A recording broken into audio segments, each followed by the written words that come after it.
what's up? It's me, Natalie. I'm Amanda. We are K-Junkies. Yes, and welcome back to another episode of Talk That. Yay! Talk That. But yes, we are back with another episode of Talk That for the month of August. I almost forgot what month it was. I feel like that's a mood. Yeah. So we had put out the first episode of season 2 of Talk That last month, and we were honestly really happy that people missed it, and they were happy that it's back. So thank you so much for the love. We definitely want to keep doing our podcast more with more videos, and you guys can also help us out with that if you join our coffee. Woo! Yes, we have a coffee where you guys can support us, and you guys can join tiers to have some input in our podcast and our videos as well. Or if you just kind of want to leave a one-time thing, that is also something that's doable. So please support us on our coffee, because that would really help out a lot, and we'd really greatly appreciate you. We definitely want to add more benefits to it as it grows, if it grows. So you definitely got to help us out there so that we can put more stuff in there. So check out coffee.com/kjunkie. So yeah, I think let's just jump into some of the things we're going to talk about in the K-pop sphere in August. Yeah, this episode's not centered on anything very specific. We're just going to talk about, recent releases and news and stuff, and just some recent adventures we've had with KCON and the aespa concert in Miami. But before we get to all that tea, it was a little bit of tea in there. Oh boy, how about we just jump into what's been kind of going on lately in K-pop? Okay. I mean, there's always a lot of things. Obviously, we miss some things here and there, but I think one of the biggest things that happened recently that I've been seeing all over Twitter was the NCT Jaehyun sasaeng. Oh, yes. So apparently this girl broke into NCT Jaehyun's hotel room, and she took pictures and posted it all over Twitter. This is his room. And then she goes on to say that she apparently was handed the key card. Right. Because that's how that works. And people are like, that's BS. People were just like, Jaehyun would never, or why would an idol do that? And then some people were low-key trying to defend it, being like, oh, what if that's a girlfriend or a friend? Why would she post all his stuff online? Exactly. It's like, why would you do that? The idols wouldn't want that. So there was just no way. And then some other people have theories that an SM staff might have given the key card to her, which I wouldn't be surprised. It's you're a company with so many staff. There's always some bad staff. Yeah, snakes. Within staff. Yeah, they do shit like that. So I wouldn't be surprised if maybe somebody was trying to, I don't know, plant something or make... Where was this? Was this when they were in... No. So apparently I think it happened before, maybe it was LA when they had come. Was it when they went to San Diego? Maybe, but I'm not sure of the timeline of when it was, because I don't think the girl specified, but yeah. But it was in the US. I believe so, yes. And apparently she's known to stalk them anyways. Oh, okay. There's been a lot of pictures. Probably an Asian fan that follows them everywhere. Maybe she lives here, I think. Oh. In the US, but she has been known to stalk NCT. There's a bunch of pictures of her and other NCT related stuff. I really don't go on Twitter very much. I surprisingly didn't see anything, any photos or videos. I didn't see any of it. I just heard that it happened. And I saw that SM's gonna sue and blah, blah, yeah. blah. I was okay. People were how SM opened that Kwangya 911 thing? The Kwangya task force. Yeah, they had opened that, and then people were like, send it to SM, and they said that they were gonna sue the girl, apparently from the University of Law in Manhattan or Michigan, I think it was University of Michigan. Got one of the M's, right? Yeah, and people were making jokes on TikTok about imagine you're a law student and your first case is SM. I've made it, mom. I made it, mom. So yeah, that was kind of everything going around, and it's funny because my cousin had talked to me about it. She was like, "Yo, this is giving low key early EXO sasaeng vibes," and I was like, "Stop!" When EXO-Ls were called exotics at the time, and they were exotic. The EXO sasaeng wave was crazy. It was. She was like, "Yo, it's low key giving that," and it really is. I just don't understand why someone thinks it's okay to break into someone's hotel, even if you got the key card. Like, don't know how you got it, but... And then you just post it. Like, I mean, you shouldn't be doing that generally. Like, even if you're like, oh, I'm going to privately break in and save these pictures. Like, why are you just breaking into their personal space? You know? I don't see why that's even, like, fun. I don't know. It's not. People are weird. I don't know. Like, speaking of, like, EXO saucings and stuff, I feel like ZB1 might get to that point. I'm kind of, like, worried about it. Like, I feel like their fans are insane. So... that's what I maybe not. I feel like they're like gonna be the new gen of that. Maybe we'll see. Like, I don't think I've seen anything like too crazy. Not yet. Them. We'll see, because they are, you know, they are blowing up and stuff. Speaking of other craziness, within the idols, or like the idol sphere, probably a lot of people watch this show because I don't think this show was like as big as Boys Planet or whatever. But Fantasy Boys, that was a survival show that happened. I think kind of started when Boys Planet was already airing. And if you don't know Fantasy Boys, it's basically the male version of My Teenage Girl, which is a survival show that had Classy under Pocket Doll, which is a subsidiary of MBK, which if you are a veteran, you would know that MBK was Core Contents Media, and they had Tiara, and they're just a mess of a company. Yes. They had a co-ed school, they had 5 Dolls, Speed, etc. They suck. So Fantasy Boys announced their debut after the show. They're like 12 members. Ooh. Wait. And they're coming out September, and then suddenly they announced that they were removing a member, so now they're 11. And the member they're removing is the one who ranked number 1. Like, already insane right there at that period. Because, you know, obviously if you rank number 1, you're like insanely popular, and you're probably going to be the face of the group, the center, right? But it wasn't just as simple as, oh, like, he's removed for whatever reason. Apparently, Pocket Doll said that they removed Yoo Jun-won, which is the guy, because he was asking too much for the contract. Like, he wanted more money. He didn't want equal pay with the members. The parents were being difficult. That's a lot. That's a lot for a trainee to do. Yeah. But then Yoo Jun-won came out and said that that's not true, that there was things in the contract that weren't reasonable, and he just wanted some reasonable changes, and they weren't listening to him. So they decided to last minutely just tell him that he's removed. You're like, you know what? Bye. We don't want you. But then... Oh, there's more. Other things have come out saying that his mom was the one being difficult and, like, wanted more for him because he ranked number 1 and da-da-da. So I'm not choosing a side to believe because, you know, it's hard to believe any side. Sometimes the idols are the ones at fault, and sometimes, or majority of the time, the companies are the ones that aren't at fault. But you don't really know what side to choose from. It's funny being like, oh, but the parent can be at fault, because like sometimes some parents they overstep.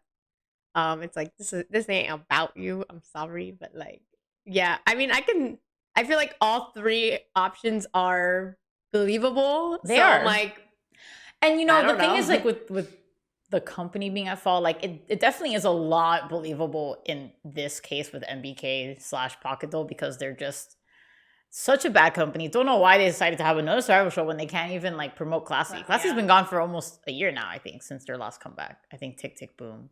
It has not been a year. Like 9 months or something, I think. Oh my god. Whatever, the fans are mad. But they've been gone for some time, and we don't know when they're coming back. So like, that's why I'm kind of like, I wouldn't be surprised if they had unreasonable contract issues. Maybe. But I'm kind of curious to see, like, if it would go past that, like if they're just gonna debut Fantasy Boys and just, okay, like nothing bad's gonna happen, or if this guy's gonna like come at them. But like, it's definitely an interesting thing to look at in the terms of survival shows, and like, do people that rank number 1 really think they deserve more than the rest of the group that didn't rank number 1? That's possible, I think. Like, you kind of get power hungry. And also, just a little slip into that, apparently, like, Solgi from Red Velvet renewed her contract with SM. I saw. But what does that mean for the rest of the members? Yeah, why are their contracts separate? Know. I mean, maybe they probably had different terms, maybe, but... Because Red Velvet was supposed to renew a while ago, but we never got news of a Red Velvet renewal. It came out in 2014. Oh my god. Yeah. It was almost 10 years ago. Yeah. They never mentioned the renewed, like, people just at 7 years. People just assume that they low-key renewed. Oh, yeah. I mean, they don't necessarily have to tell us whenever this happens. No, so but people just start assuming they have a 10-year contract, but we really don't know. But yeah, so I guess Solgi renewed, and I guess we'll see with the other members. But I thought that was interesting too. I was kind of like, oh, okay, one member renewed. I mean, I feel like if Solgi renews, that should be like a good sign. We'll see. You never, K-pop is unpredictable. You think everything's okay, and then everything's not okay. So I don't trust anything. But hopefully, regardless if they all don't renew, like I'm sure they'll promote as Red Velvet, just as Girls' Generation has been able to do, and just as EXO almost was about to do with CVX. So fun times in K-pop. Moving on from that, some releases that we had missed. Oh yeah, because so we were at KCON, and of course, everyone decided to release stuff while we were in LA. Rude. And obviously, reactions are the last thing on my mind when I'm in another state. So we were like, no, we're not gonna like try to react over there because I'm not editing. We wouldn't be able to do it anyways. We were so tired. We literally got like 4 hours of sleep every day. night. We were tired. So and then we were just so tired when we came back that we were like, we didn't end up reacting to them anyway. We just watched them on our own. We didn't really want to deal with it. We had a lot of stuff. So yeah, we just wanted to like breeze through some of those things that came out just here so that people do know like how we felt about it. One of the things that came out was Jihyo's solo. Yeah, which kind of killing me good. Yeah, which I was kind of sad we couldn't react to it because I was like, oh, like we love Jihyo. That's Amanda's bias from Twice, and we were really looking forward to her solo debut. So I was kind of sad that we couldn't react to it, just because we were tired and stuff. But we did watch it, of course, and we only heard it once so far from this episode. Yeah, I mean, I've heard it like on reels and stuff, in the challenge reels and stuff, but we watched it once. I will say I was a little disappointed with it, personally. But like I was telling Natalie, like one of my biggest pet peeves with solo debuts is when the song sounds like it could have easily just been a song for the group itself. And I feel like Kill Me Good could have easily just been a Twice song because that's kind of like the sound that they've been doing lately. So I was a little disappointed with that because I was like, how is this stand out from the rest of the group, really? Yeah, obviously Twice could probably pull off Pop, but I feel like it wasn't like it was so obvious that it could be a Twice song, like in Nayeon's case. But I felt like Jihyo's was kind of disappointing. Like I really wanted something really sexy from her, but I guess that wasn't what they were going for. I think for me, the song just didn't have any standout points. I feel like Pop did. Like I feel like there was something about Pop that just like the chorus, the pop pop pop, like there was something more standout about it. Where Jihyo's song was kind of like it's not bad, it's good. It's like it's not. I wasn't there like, oh god, I can't listen to this. Yeah, but it didn't like nothing like popped out to me. Pop, pop, pop. I think too is that it didn't have any like specific key points that are like super memorable. Like Pop, obviously the hand choreography like was super memorable, and that was like a big challenge. But I feel like Killing Me Good didn't have anything like specific to it that was like for us. Oh my god, that part is so cool. That part is so catchy. Yeah. So I was a little disappointed with her solo debut. But maybe as we keep listening to it more, it might grow on us because again, we've only heard it like once since it came out, so it's kind of hard to make like a super solidified point when you've only heard a song once. But that's kind of our first listen basis to it. Another song that we unfortunately had to not react to was aespa's Better Things.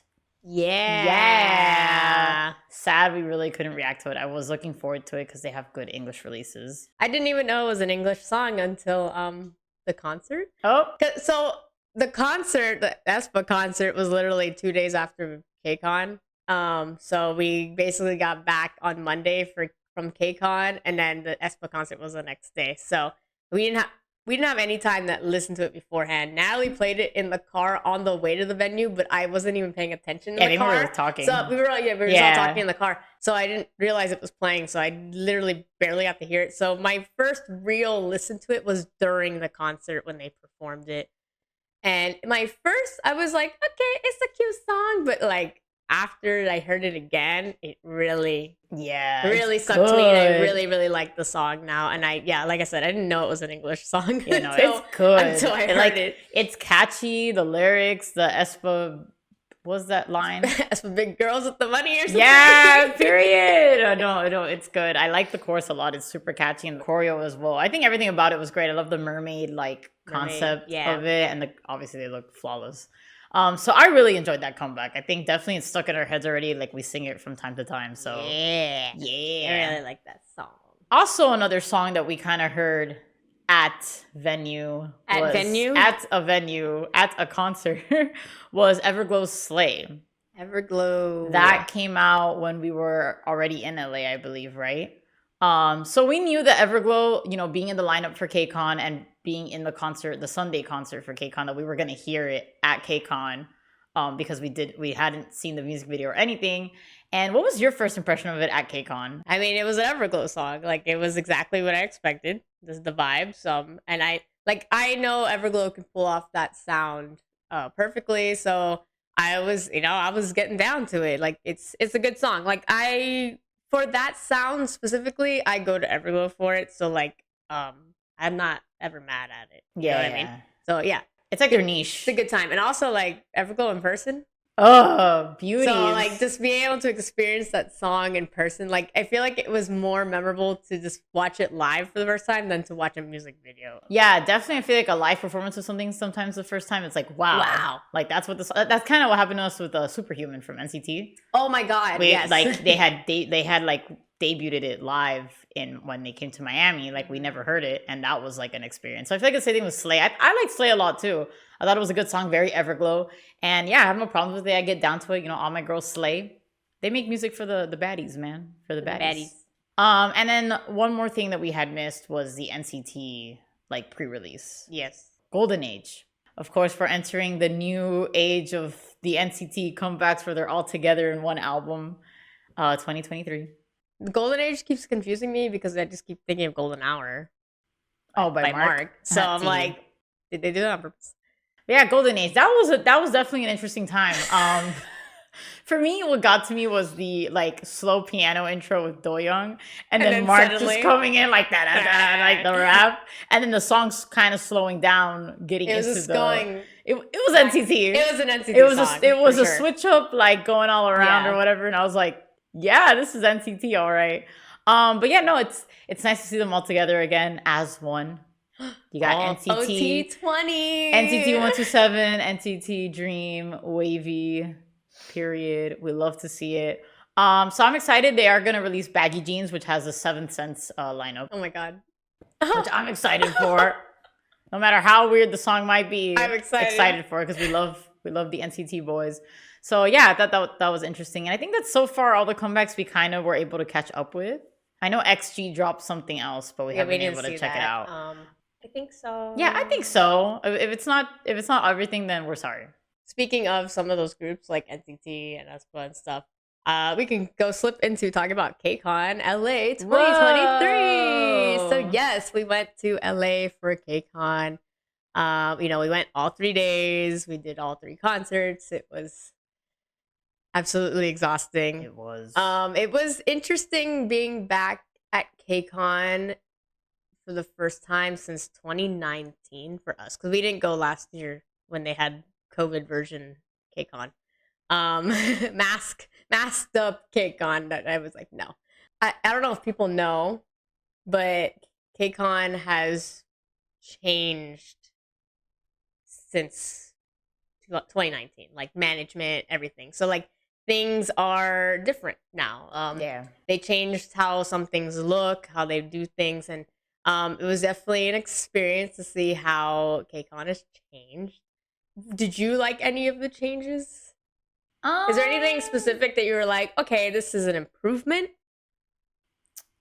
I definitely think that the QR code like check-ins. I think they were fine because back in KCON, you had your ticket or you would check in, and then once you checked in, they would give you like your high touch paper and and it would just say like high touch, whatever group, and that's it. It was all like in paper that you would hand in when you went to your high touch. But this time everything was QR code, and this time I mean like the time we went. I don't know how last year worked as well. I think last year was also they paper. had the paper. Yeah, I saw a vlog. This year, I guess they decided to do everything like QR code, which I think works. We are in like a digital age, and sometimes you might lose your little papel, but you won't lose your phone as much. So I guess that worked. Any other changes? I'm trying to think. The Toyota booth being gone was really sad. So there's definitely, I felt like more cons than pros personally. I don't know if it's because I'm just like old soul. I liked like how it used to be, and I'm just used to it. but I just felt like there was less to do now. There was. It was just very like the vendor room or whatever, the main kind of lacking. It was just brand like booths. I felt like there was not much to do, not much to look at. There was like the Toyota booth, the Dance All Day like booth, like all of that was gone. So there wasn't ever like just a section that was constantly playing K-pop music. And I'm like, this is a K-pop convention. But like I don't hear K-pop playing anywhere besides at the KCON stage when people are performing or the random dance plays. Yeah. You know, like, and they had like a dance all day section, but they weren't dancing all day. I don't think so, yeah. They just had little events here and there, which was like random dance plays and then like little like dance events with certain idols and like people.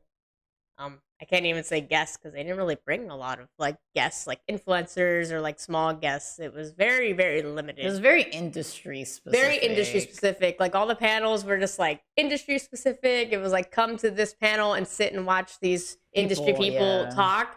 There was no interactive panels. No game panels. There was no fun things to do as a K-pop fan. So it was I feel like there wasn't a lot to go do. We mostly stuck around the KCON stage where the idols were doing showcases and games. Honestly, KCON was more like wait for hours con. Yes. You know, like wait in line for hours or wait at the barricade or wait in the pit for hours to see an idol come out. And then when you were done with that, you were like, all right.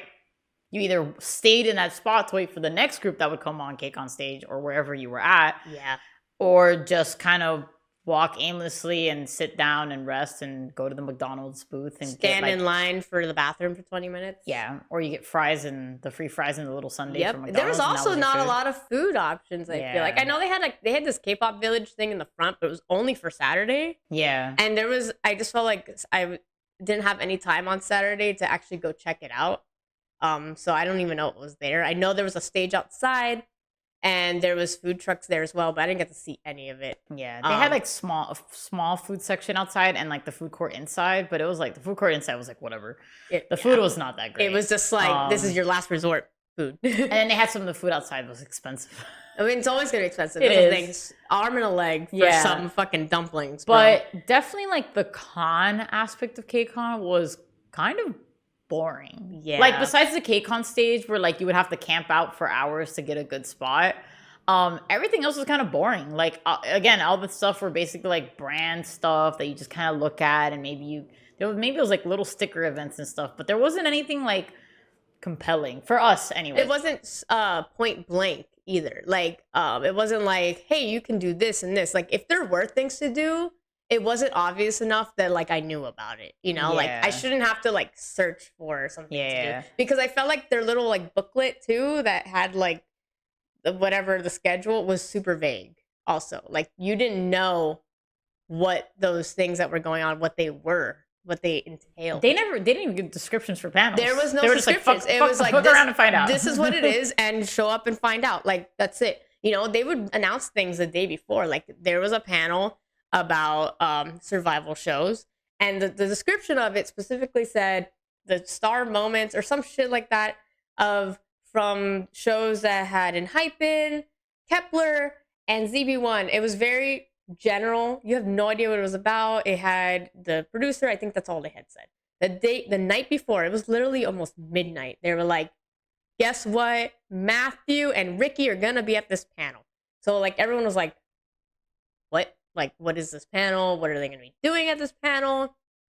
You know, and it was just really vague. But like the description, it mentioned other groups. Like, it mentioned Island and Girls Planet. Yeah, it mentioned other groups and shows, but the whole panel was about Boys Planet. Was about ZB1 specifically. Yeah. Like, you know, which like I get it that they last minutely were like Ricky and Matthew would be there, because if people would have known beforehand, it would have probably been even more of a bloodbath than it was. Yeah. But that's just like an example of like how vague everything was.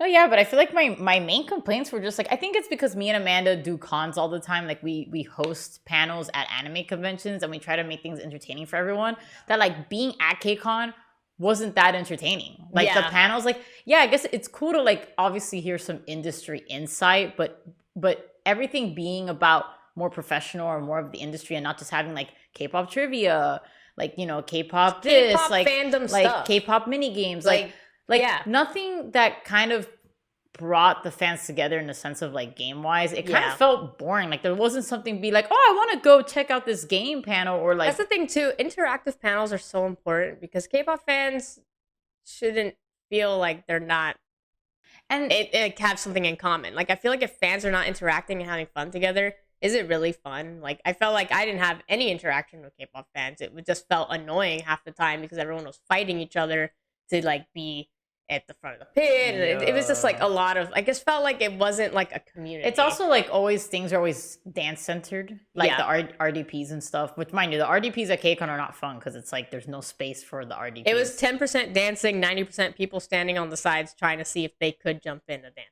well, like That's it. regardless, like the spacing I felt like wasn't good enough. It was wasn't. very small. Yeah. But I feel like not everyone dances like They don't to do RDPs, so I feel like they should always try to cater to K-pop fans, like knowledge wise, singing wise. There's never anything like karaoke wise for K-pop at KCON. I feel like which is crazy to karaoke would me. be a great event. It would be fantastic to do a K-pop karaoke, but they don't do that. So I feel like KCON definitely needs to try to make things more fun. I don't know, Yeah. like by bringing us and letting us do it. Oh, well, I don't know. But I feel like not only the con portion, I feel like the concert portion has changed a lot too. It was kind of disappointing in that aspect. I felt like before in the past, mind you, they had 3 concert nights this time, and I feel like they didn't have an overwhelmingly like larger set list of like lineup of people that they've had before. Like, I feel like the amount of artists they've brought is generally about the same they usually bring, but I feel like majority of their artists did 2 songs and left. If they were lucky, they had a special stage too. But for example, you know, I went to KCON thinking, okay, I'm gonna see NMIX. They're definitely gonna do Dice. They're definitely gonna do Love Me Like This. Love Me Like This This. for sure. You know what they did? They did Party O'Clock and Roller Coaster and left. They had a special stage where they did the Feels by Twice. That is what I got. I went to KCON thinking I'm gonna see Love Me Like This. I was excited and to see I Love did Me Like not This, see yeah. Love Me Like This. I think for me personally, concert wise, like I wasn't super disappointed. Like I had a good time and I got to see a lot of songs that I was happy to see.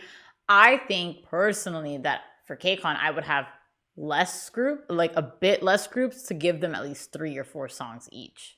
I feel like they have the time to do it, but they throw in random stuff that takes the time away.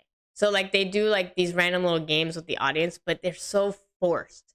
Those games are so forced. Like it's like, okay, guys, the emojis, let's guess what dance it is. And then the members do the dance, but you know it's scripted. Like you can tell that they already know this beforehand. If you take that out and let them do some more songs, that's all I want. I think too, like games wise, I don't mind the little mini games. I think it's cute to interact with the crowd. But I think what would be more fun is like what they kind of did in Twice and stuff, where they would play a song and just show the crowd and someone dancing to the songs. I have a lot of fun kind of seeing just people appear on the screen and doing a dance. Like I think that's more fun. They used to do that. They did. No, I remember that. There was a couple KCONs ago. They did that. We ended up on the screen. Our friends ended up on the screen. I think that's fun. Yeah. I think if they just maybe did that and then focused more on just having more songs, I feel like that would be more fun than, you know, like, because some groups just did like their recent soundtrack and then a B-side. I noticed that was the pattern, was that like 90% of the groups did recent comeback and the B-side of that recent comeback. If it was like an older group that maybe hasn't had a recent comeback, they would, like Everglow, for example. Everglow knew what they were doing. Yeah, Everglow because they did Slay. They did Slay, and then they had one more slot for a song, so they did a cut of Dun Dun and a cut of La Di Da. I was hyped. Which I was like, thank you, because I didn't think I'd see Dun Dun. I really didn't think so. You know, but that's how you do it. You know, not just like, I'm gonna do this B-side. Yeah, like, I think at least if you only have 2 slots, you should do like your recent release and then like another release. I just feel like you should generally just do the title tracks, because a lot of the people at this festival, this convention, are K-pop fans that just, if they're a casual fan, they most likely just know your title tracks. So when you start doing like B-sides, or unless it's a popular B-side like My Bag, it's gotta be really popular. If it's like G-Idol did My Bag, that makes sense. Though, but like, you know, I know Roller Coaster, but who's to say everyone else there knew Roller Coaster over Love Me Like This, you know? So that's what I'm trying to say. Like Yeah. title tracks are the go-to for these things. I feel I don't know why they were letting them do like these Yeah, B-sides. I think that was my only like major complaint with the concert. I mean, everything else was fun. Like we were dancing. It was a good time. We got to see songs that like I was like, oh my god, we're seeing this song. The crazy thing though is ATs and Stray Kids doing 5 songs. So I was like, wow. Yeah, they definitely were like, hey, favoritism, guys. I wouldn't say it's favoritism. Like I get the last group the last group usually does do a bit more than the other groups, but I think it was the fact that some groups were doing like 2. Taemin did 3 songs. I know Taemin did 3 songs. That might have been an SM thing. I don't know. But I feel like we got spoiled with Wavy, at least. Yeah, Wavy like, did a good Wavy chunk. they did the Papia song. Like even though it wasn't their song, you at least got to see them an extra time.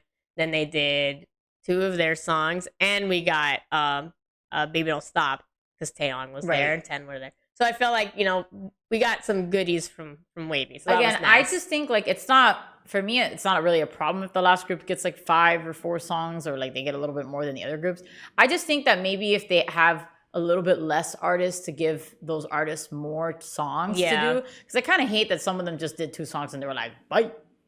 It's kind of like, okay. I feel like too, Mnet has this weird like, oh, we have this affiliation with this certain group, we have to bring them. Like, no offense, but like there was a couple groups there that I was like, I'm very surprised this group is here. They were fun, but like good for you, I guess, that you were able to come and like, obviously they have fans at the end of the day too. I was gonna mention this in regards to the con, Natalie. Please tell us your ZB1 high touch experience. Oh, but that I could not get, by the way, because it sold out. I was obviously really excited for it because I love ZB1. The only thing that was disappointing was the fact that they decided to add the plexiglass in front of the members. Yes, which they kind of were like low key the day before the con, like, oh, we might add plexiglass, and then they did, and people were obviously disappointed because it, the whole time for months. It was high touch, not high wave like they did in COVID era. Yeah, last year they said it was a high wave. They had specified from the get-go that that's what it was. They did not do it this time, so people paid full price for a high touch. $100 for this, just for it to end up being a wave. Yeah, so, which I also think it's bullshit, KCON, that they decided to do it a high wave, and then they don't let you record. Like, you can't record. Like, I get for a high touch maybe, but like, if I'm going to have to see these men behind glasses and them looking like they're in a seaquarium, I might as well at least record me like interacting with them. But they were like, no phones. I know some people obviously were kind of holding their phones in a specific way to record it. But besides the fact that there was plexiglass, it was nice seeing them really close. They kind of looked unreal, obviously, because it's just like they're so much prettier like in person, and they kind of, it's just like, wow. And all the ZB1 members are cute. I was just kind of doing like little like, little heart things. I mean, yeah, And then my fighting stance with Gyuvin. I was going to throw hands with Gyuvin. She was going to fight Gyuvin. I wasn't going to fight Gyuvin. I was trying to do Love Killer to Jiwoong, and then it kind of went to Gyuvin because I was in the middle of walking while doing it, and then Gyuvin was like, you want to fight? But for me, it was like, you know how Gyuvin's eyes get really big? Yes. It was that. It was him going... I can only I was imagine. like, oh my god, like what was he thinking? Like he's like, why is this girl doing this pose towards me? It's like, okay, I guess, but the fact that he just went along with it was really so funny. So yeah, his was funny. I literally can't remember like anyone else. You don't remember Ricky? No, I obviously remember Ricky. He was like, and Jiwoong and stuff, and Halbin and like one. Oh, Halbin sharing a glass. Boyfriends. So yeah, it was cute. I definitely don't think it was worth the $100. If it was going to be a high wave, I think they should have lessened it because I didn't get to high five ZB1. But whatever. You didn't get to compare hand sizes? Right? Damn. That's my favorite part of high touches is seeing how much bigger their hands are. But maybe next year when they bring ZB1, it'll be a high touch. And then maybe next year we could hopefully both. I don't know. Like, I mean, from what I've heard, the reason they do the plexiglass is for safety precautions, especially for someone like ZB1, even though they did it for all the artists. But like, yeah, there are some crazy fans. People jump, people hug, people kiss. Like, they're creepy. Yeah. Fans are weird. Fans are weird. And you can't trust them, I guess. And I think I could never. K-pop has gotten to the point where there's so many fans and they're just chaotic and we don't know what to expect from them anymore. So yeah, that's kind of, I think, our tidbit on KCON. It's a lot. For the most part. Would we probably do it next year? I mean, I wouldn't mind doing it next year again, depending on the lineup, and maybe more if we secure high touches first before we think about actually buying. Yeah, I think me not being able to do an artist engagement for the first time as a KCON attendee was really disappointing. Yeah. I kind of missed, like low key kind of missed the random high touch thing. It's more disappointing when you don't get it. Yeah. Knowing that like you had the choice and you couldn't get it because of whatever reason. There's pros and cons to both. Like the random thing is like I would have been honestly really mad if I got JO1.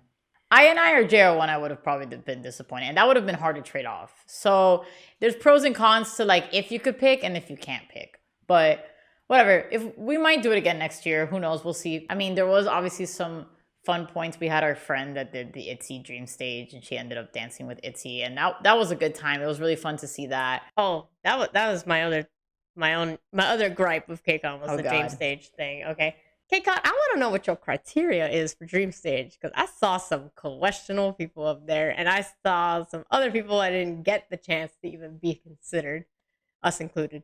So, you know, maybe next year. I'm like wondering, like, is your online round randomized? Because there's some people that were there that clearly did not know what they were doing, and they were given the opportunity. So like, I don't know. I also think it was unfair that some people did like multiple. Yeah, that too. You should not be able to be in multiple when there's so many people that want to be part of this. Yeah. Like, how is that fair? Like some people did all 3 Dream Stages. Yep.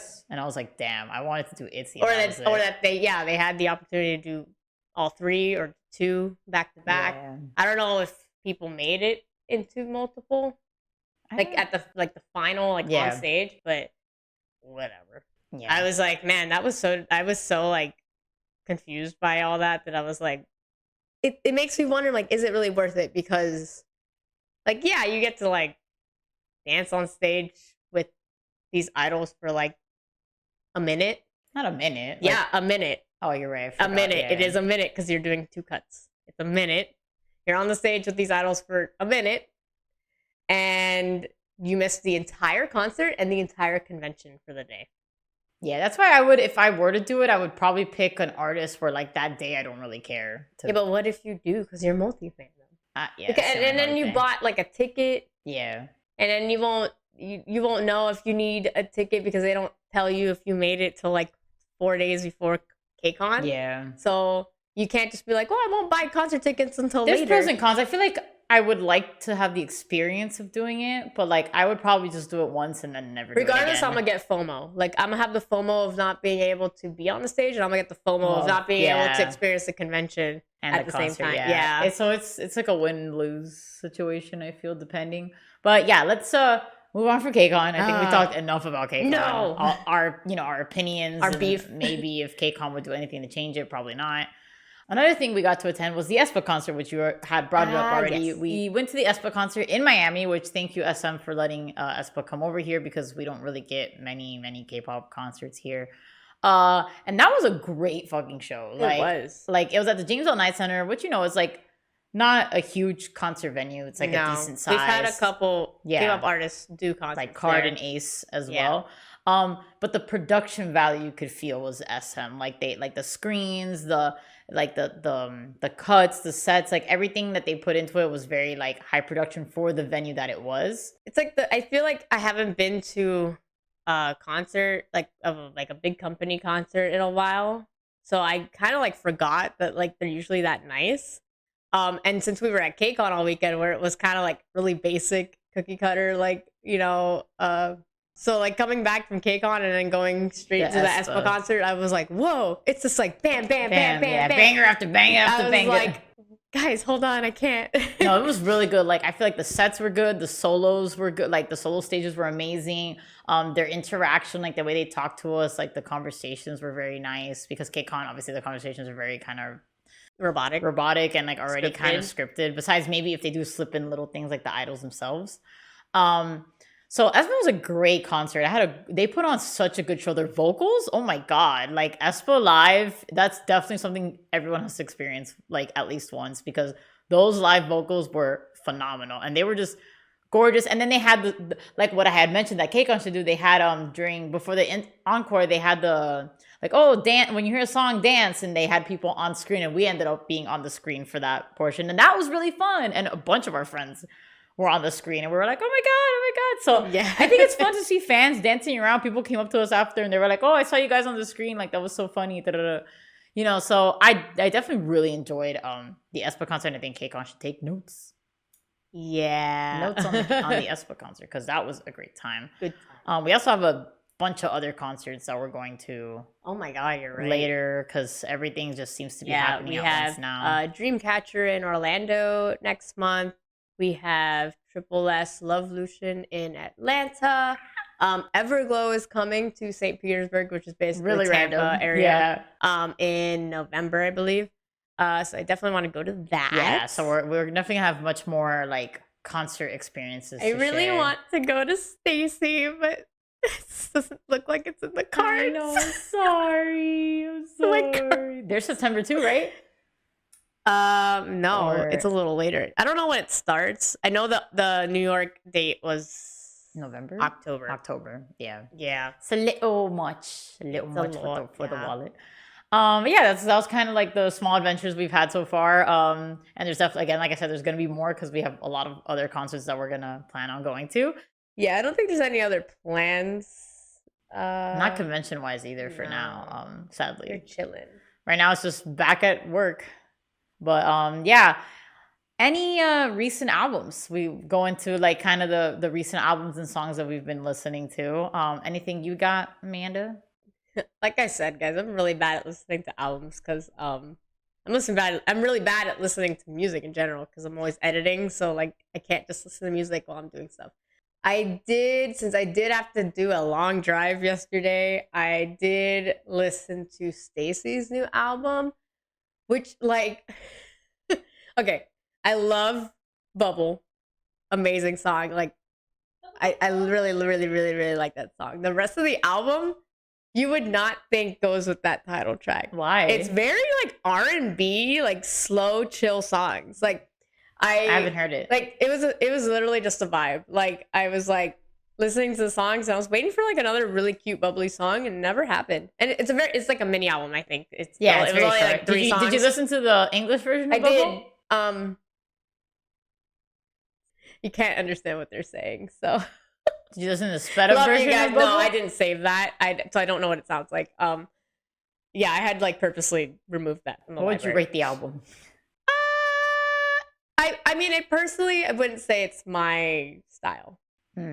I do like Stacy are my girls. I love Stacy. I love their title tracks. Their album content is kind of a miss for me. But not like in a bad way. It's just not my style usually. So what's the rating? I don't know. I'm not gonna give it a rating. It's not like the songs were not bad. I just didn't. Yeah, they just didn't. You didn't vibe They weren't with for me. All right. Well, on the other hand, I'm pretty good at listening to some albums. Okay, go ahead. When I feel like I really want to hear an album, I was like, I usually listen to it. So I have 3 albums that I listened to recently. One of them was Itzy's "Kill My Doubt" from their new release, and I feel like that's probably one of their top albums. To be honest, like I didn't really get to listen to the Cheshire album, but I did listen to Sneakers and the Local album, like comparing it to those albums. And I personally think it's much better than those albums. Like I feel like all the songs were really good, like the pre-releases they had. Other tracks like Psychotic Lover, I think, is one of the songs. That one's really good. Cake to me is a great title track. I like Cake. I get down to it. I think it's a great song. So overall, I feel like it was a really good album. Like definitely a good album from start to finish. I really liked it. I also listened to randomly Shonu and Hyungwon's album, The Unseen. I don't really listen to Monsta X albums because Monsta X albums aren't my style, kind of like how you were mentioning with Stacey. So I don't really bother, but my friend had played a bit of the songs and I was like, you know what? I'm gonna listen to this album. And I thought it was really good too. Like I really liked Roll With Me. I don't know. I got everything, the money and the fame. I don't know. So there's like it's like a vibe. I don't know. I vibe with it. And then there was another song. I think Love Therapy is the other song. I thought that one was really good as well. But I feel like overall with the title track, also a solid album. Okay. I was very impressed. I'm like, okay, I fuck with it. They were also really nice to see. Yeah, they're. You've never seen Monsta X before, surprisingly, even though they've come to Miami. Yeah, but. They did Who Do You Love and we were so high. They did do Who Do You Love, even though Hyungwon called it a B-side track, but it's not a B-side. I don't think it's a B-side, no. I'm like, okay, my dude. And then obviously the last album that I listened to was Triple S Love Lution's album, which is like it's said as Muhan because it's just like a symbol. Obviously love the album. I'm biased.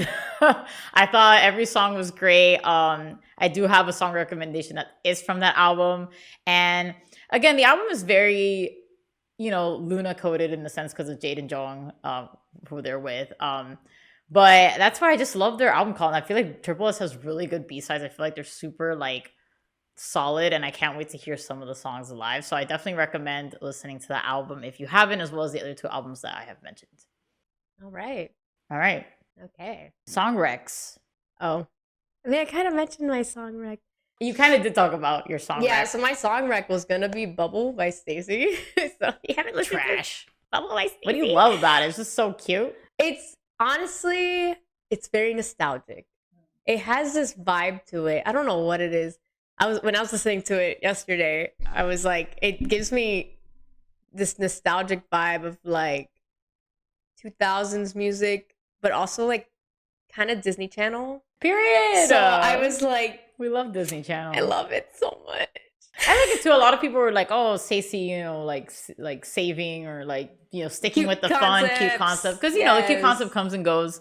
It's not as prominent as like I feel like the more girl crush or the more like hip hop style now. So yeah, I really liked it too. I love cute girls, cute girl concepts. I love it. Oh, I have another song out. There was something we didn't mention in recent comebacks that we missed. Hyoyeon's Picture. Oh, so that could be your song rec too. I'm gonna throw that into song recs because that song is actually really good. Like I love it. Queen. So I don't think it's popping off as much as Deep did, but it should because it's good. Great. And she looks fantastic in the video. I love it. I love Hyoyeon. My song recommendation is off the Triple S Love Lution album. It's called Cry Baby, which is funny because the Wave fandom was shitting on that B-side.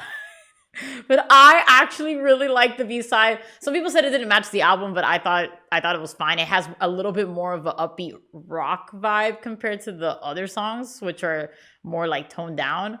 But I don't know. I like the chorus a lot. I like the way it starts. So I definitely recommend Cry Baby. And I'm just going to also recommend Girls Capitalism, the title track. Okay. That song is really fun. They brought back the iconic brand of the La La Las. That seems to be like the Triple S standard. I think it's a great title track, and I feel like a lot of people would like it because it's kind of cute, but it's got like some sassy moments to it.